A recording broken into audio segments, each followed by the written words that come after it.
What up? It's your girl DJ Ryse, and I have a singer and songwriter, Cailin, on the line. What's good, girl? Hey everybody, how's it going? Man, we're doing awesome. Happy to have you on the show today. Yes, I'm excited. Thank you for having me. Awesome. You're welcome. All right, we're going to dive right in.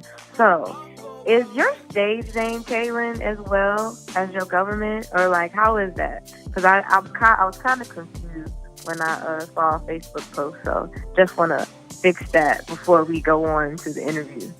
Yeah, so my real name is Cailin Goodman, and that's the name I use on stage. It's funny because, like, my parents, I feel like they gave me a unique name, but at the time it's been a struggle. Most people call me Caitlin, and always, when I get up on stage, I always introduce myself. I say, it's Cailin, Cailin, no T, because most people try and call me Caitlin. Right. But yeah, no, it's Cailin, and I think I just got lucky. My parents made it a bit difficult for me, though.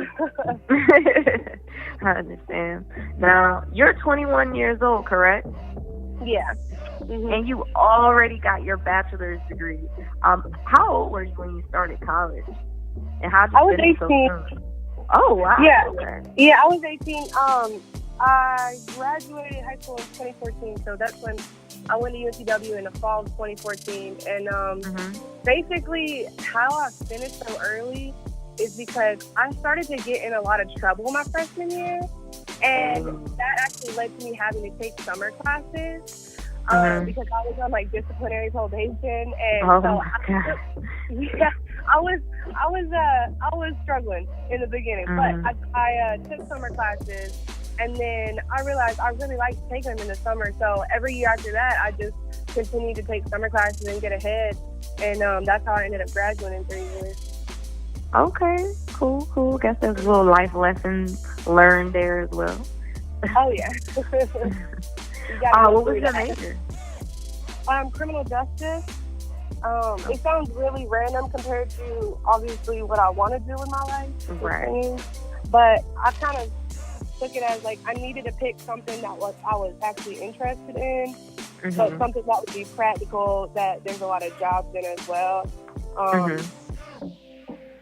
went to college more because my parents were like, okay, we'll support you being a singer if that's what you really want to do, but you need to get your degree. So it was kind of more to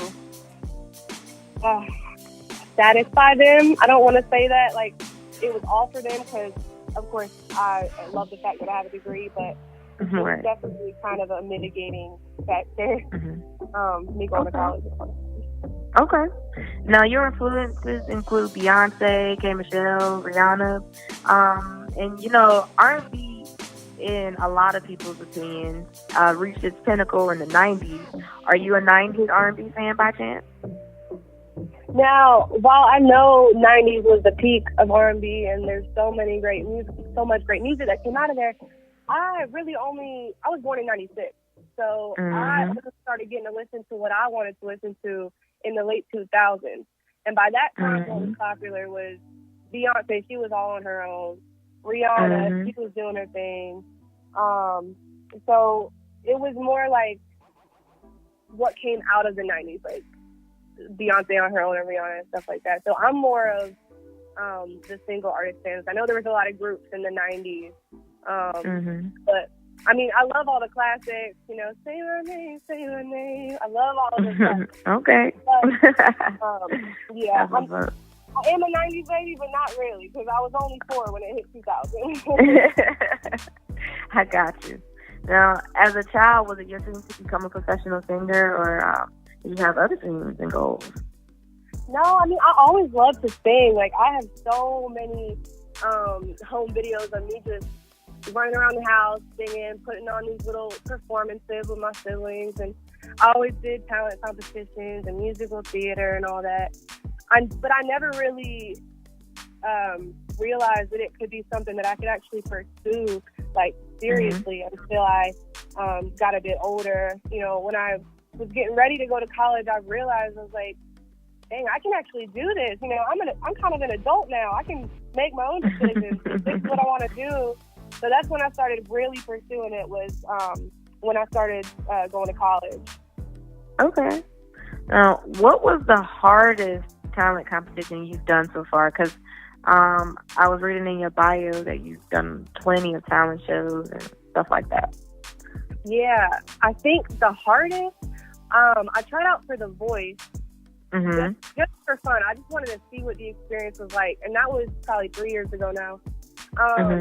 It was the hardest because they have you waiting in line, and I mean like multiple lines for a good 5 or 6 hours before you even get in. And then they take you to another big room where it's like hundreds of people, and then you wait a couple more hours, and then you get in front of one producer, and you get 15 seconds to sing, and that's it. And then you're done. And by that point, it's kind of more for show for them at that point because they already have people that they've invited to the auditions anyway. So wow. I mean, it's hard to get on those shows, you know. But it was definitely an interesting experience to see how everything works. Do you feel like you do another one? Maybe not The Voice. Maybe what's the other one called? American Idol or something. It's possible. I mean, like if I was to get invited to an audition, yes. But as far as like going to audition and waiting in those long lines, I just feel like there's so much other productive stuff I could be doing. Right. Absolutely. I mean, it's hundreds of thousands of people at those auditions. So, yeah. Okay, cool. Now, you have 3 singles out right now. Which one of those is your most favorite song that you've written so far? And you know, maybe you have a video for. It's hard for me to pick because I love all my music, like any artist. But I would say "Drown Love," which is the most recent one that I've put out. The one that I'm actually at 5 o'clock I'm releasing a video. Awesome. Because, yeah, like the way that I wrote some of my songs was like the song that I did, "It Was You." It was kind of written in chronological order. Like that one's about coming out of a bad relationship and like how you're just really insecure and you kind of don't want to have anything to do with anyone. But then, you know, my current boyfriend's back now, how I realized, okay, he's right in front of me, but I'm not even paying attention because I'm so messed up from the past, you know.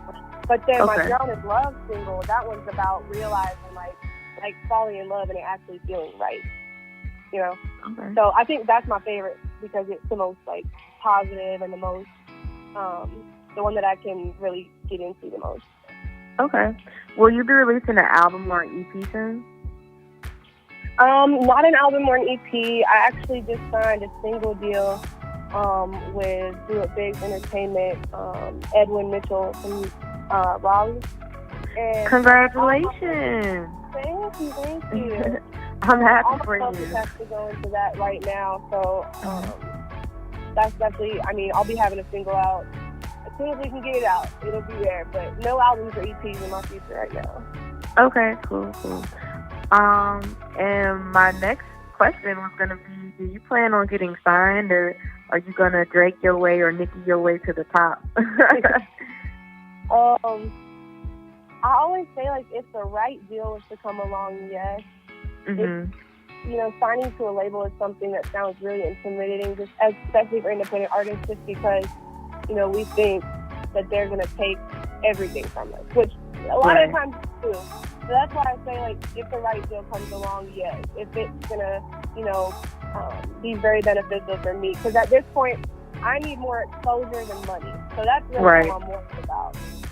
So I think, I mean, at least with this single publishing deal that I have, it's going to do a lot of what, a lot of the exposure that I need. Okay, cool. What upcoming projects do you have going on? You got to give us the scoop. I know you got something up your sleeve. So, I mean, as far as projects, I have one single that I'm writing. It's called In the Past. I haven't decided who or when I'm going to record that with yet. I'm still in the process. But that other single deal that I signed with Do It Big, they are going to be writing and taking care of all that production for me. So I don't have too many details on that yet. But tonight, like I said, I am releasing the official music video for "Drown in Love," and we're going to be pushing that and promoting that as well. So that's really like biggest project that I have going on right now. Okay, dope. Can you tell our listeners where they can find you at on social media? Yeah.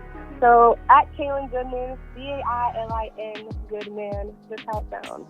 I'm on Instagram, Facebook, Twitter, and you can also listen and purchase my music on Spotify, Apple Music, Google Play, Amazon, all of that.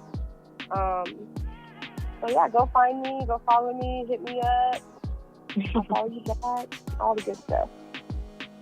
And for my last question, can you please introduce your song to our listeners before you go? Yeah. So you're about to hear my newest single, Drown in Love. I hope you guys like it as much as you do. Thank you so much for having me on the show. You're absolutely welcome. It's your girl, DJ Ryse, and I'm out. Digital Dope Radio.